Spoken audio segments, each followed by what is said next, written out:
안녕하십니까. 2월 21일 월요일 더빙뉴스 제이입니다. 첫 번째 뉴스입니다.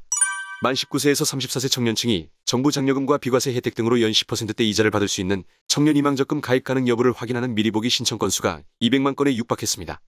청년희망적금은 21일부터 11개 은행에서 가입할 수 있는데 정부가 올해 청년희망적금에 배정한 사업 예산은 456억 원이며 가입자들이 모두 매달 최대액인 50만 원씩 납입한다고 가정할 경우 1인당 12만 원씩 총 38만 명을 지원할 수 있습니다.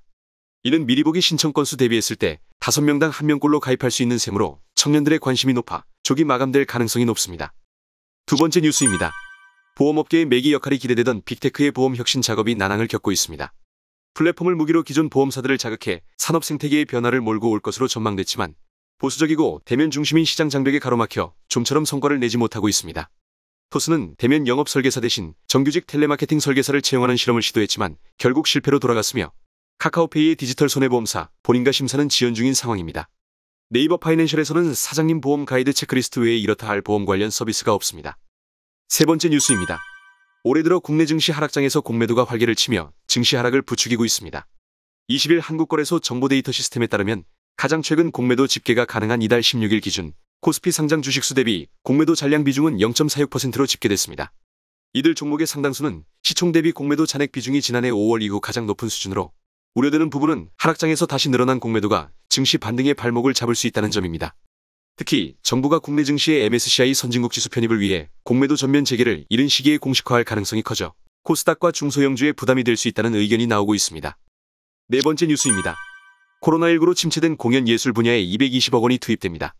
문화체육관광부와 한국문화예술위원회는 코로나19 장기화로 침체된 공연예술 분야의 고용 충격을 완화하고 손실보상에서 제외된 공연예술 단체의 인건비 부담을 낮추고자 228억 원을 투입, 총 2,000명의 일자리를 지원한다고 밝혔습니다. 이들에겐 1인당 최대 6개월간 인건비 월 180만 원이 지원될 예정입니다. 마지막 뉴스입니다.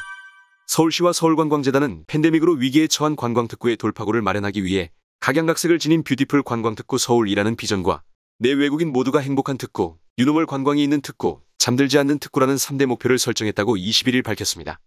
각양각색을 지닌 뷰티풀 관광특구 서울에서 뷰티풀은 영어 단어 뷰티풀의 T와 7의 글자 형태가 유사함을 활용 구성한 것으로 서울 7대 관광특구를 특색에 따라 아름답게 발전시켜가겠다는 비전을 담고 있습니다.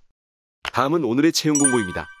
한국수출입은행에서 2022년도 상반기 체험형 청년 인턴 채용 공고에 나섰습니다.